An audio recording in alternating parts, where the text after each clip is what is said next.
One night, Alice came out of her bedroom to find him sitting in the dark, the headphones around his neck, his face illuminated by the glow of the tape deck.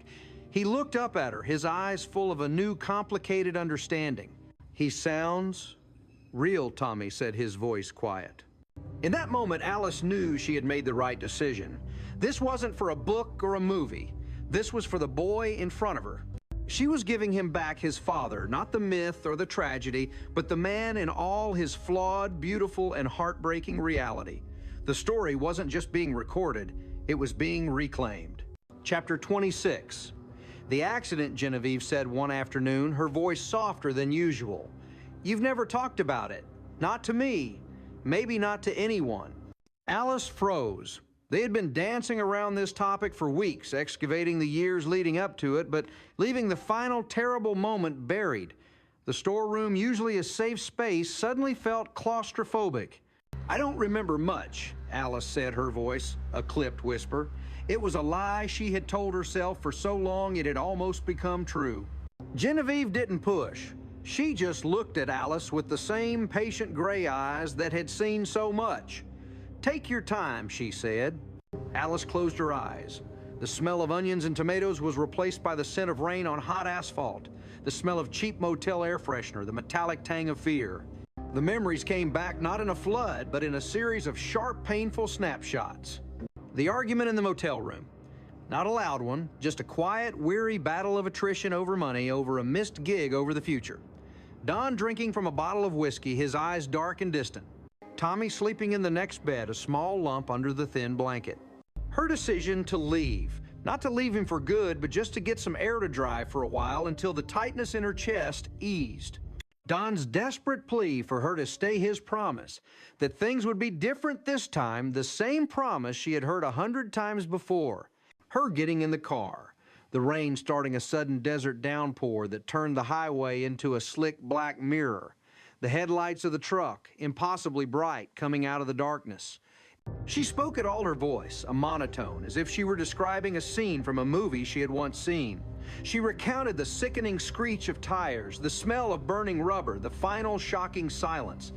She talked about waking up in the hospital, the sterile white room, the polite, pitying face of the doctor. She talked about having to identify the body, a formality that felt like a final cruel joke. When she finished, she was trembling, tears streaming down her face. She had done it. She had said the unsayable. The monster she had kept locked in the basement of her memory for a decade had been dragged into the light, and while it was ugly and terrifying, it was no longer a shapeless phantom. It had a narrative. It had a beginning, a middle, and an end. She opened her eyes. Genevieve had turned off the recorder. She wasn't a journalist anymore. She was just Jen, her old friend, and her eyes were full of tears, too. That night, for the first time, Tommy didn't listen to the tape alone. He sat on the couch next to his mother, and they listened together. They listened to the story of the worst day of their lives, and in the shared silence that followed, they began ever so slightly to heal. The archaeology of memory was a painful dig, but for the first time, they were starting to find not just broken pieces, but the shape of a life that could be rebuilt. Part 9, the first draft, Chapter 27. After weeks that felt like years, the final tape was recorded. Genevieve packed up her recorder, her notebooks, and the 2 comfortable chairs, leaving the storeroom smelling faintly of onions, tomatoes, and catharsis. She and Alice said their goodbyes at the diner counter, a hug that was both a farewell and a promise. Genevieve was heading back to her quiet writing cabin in the mountains to build a book out of the pieces they had unearthed. The diner, which had been stretched and stressed by the scorpion-induced fame, slowly began to settle back into its old shape. The lines of foodies disappeared, replaced by the familiar faces of the regulars. The frantic energy receded, leaving behind a new kind of quiet. It wasn't the quiet of anonymity, but the quiet of a place that had been seen, truly seen, and had survived the scrutiny. The chaos had been a test, and they had passed. Life fell into its old rhythms, but the rhythm was different. The experience had left its mark. Mel still grumbled, but now and then he would look at Alice with a new respect, a grudging awe for the life she had lived beyond his 4 walls. Vera and Jolene, having stood guard over Alice's emotional excavation, shared a deeper, more protective bond with her. For Alice, the waiting was the strangest part. She had poured out her life, her secrets, her deepest pains, and now they were gone flying across the country to be assembled by someone else. She felt strangely hollow, as if she had given away essential parts of herself. Some days she felt a profound sense of relief, others a terrifying vulnerability. "When do we get to read the script?" Mel would ask every few days. I called Burt Reynolds' agent, left a message. Haven't heard back yet, but they're probably just playing hard to get. "It's not a script, Mel, it's a manuscript." Alice would correct him, a tired refrain. "And it's not finished." "Well, tell her to hurry it up," he'd say. "Bert's not getting any younger." Alice would just shake her head and pour another coffee. The ghost of her past, now a ghost of her future. A manuscript she both longed for and dreaded to see. Chapter 28. The manuscript arrived on a Tuesday, delivered by a mailman who had no idea he was carrying a life between two pieces of cardboard. It was a thick, heavy package that sat on Alice's kitchen table like an unexploded bomb. She circled it for hours, making coffee, doing laundry, anything to avoid the moment of truth. What if Genevieve had gotten it wrong? What if, despite their agreement, she had turned their shared archaeology into a sensationalist caricature? What if Alice read the story of her own life and didn't recognize herself? Tommy came home from school and saw the package. He didn't say anything, but he understood. He made himself a sandwich and sat at the table with her, a quiet, supportive presence. His being there gave her the courage she needed. With a deep breath, she tore open the package. The title on the first page read simply, "The Phoenix Variations." She began to read. She read through the afternoon and into the evening. She read about a young girl falling in love with a brilliant, broken musician. She read about the joy and the chaos of the road, the fleeting moments of beauty and the long stretches of despair. She read about the accident, and for the first time she saw it, not as a chaotic, senseless event, but as the tragic, inevitable climax of a story that had been building for years. And then she read about a woman arriving in a strange desert town with nothing but a beat-up car, a grieving son, and a fierce, unspoken will to survive. She read about a greasy spoon diner and the gruff, surprisingly kind man who gave her a job. She read about the sweet, clumsy waitress who became her confidant and the brassy, beautiful one who became her defender. She read about herself, and through Genevieve's clear, compassionate prose, she saw a woman she hadn't allowed herself to see before, a woman of strength, a woman of resilience, a woman who had, against all odds, built a home. When she finished the last page, the sun was setting, painting the kitchen in hues of orange and gold. Tears were streaming down her face, but they weren't tears of sadness, they were tears of recognition. Tommy looked at her, his expression full of concern. "Is it okay?" he asked. Alice nodded, unable to speak. She pushed the manuscript across the table to him. "It's your turn," she whispered. "It's our story." Chapter 29. The manuscript was a miracle, but it wasn't perfect. It was Genevieve's version of their story, and Alice, true to her word, had notes. She spent the next week with a red pen marking up the pages. She wasn't correcting facts. Genevieve had been meticulous. She was correcting feelings, adjusting the emotional temperature of a scene, fighting for the nuance that only she could know. "You wrote that Mel bellowed here," she said to Genevieve over the phone, the manuscript spread out before her on the diner counter before opening hours. But he wasn't angry. He was scared. His business was failing. You have to let the reader see that.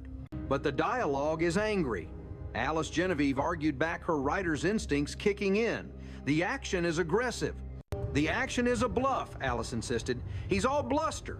Underneath it, he's just a man terrified of losing the only thing he's ever built. If you don't show that you're not writing about Mel, you're writing about a cartoon."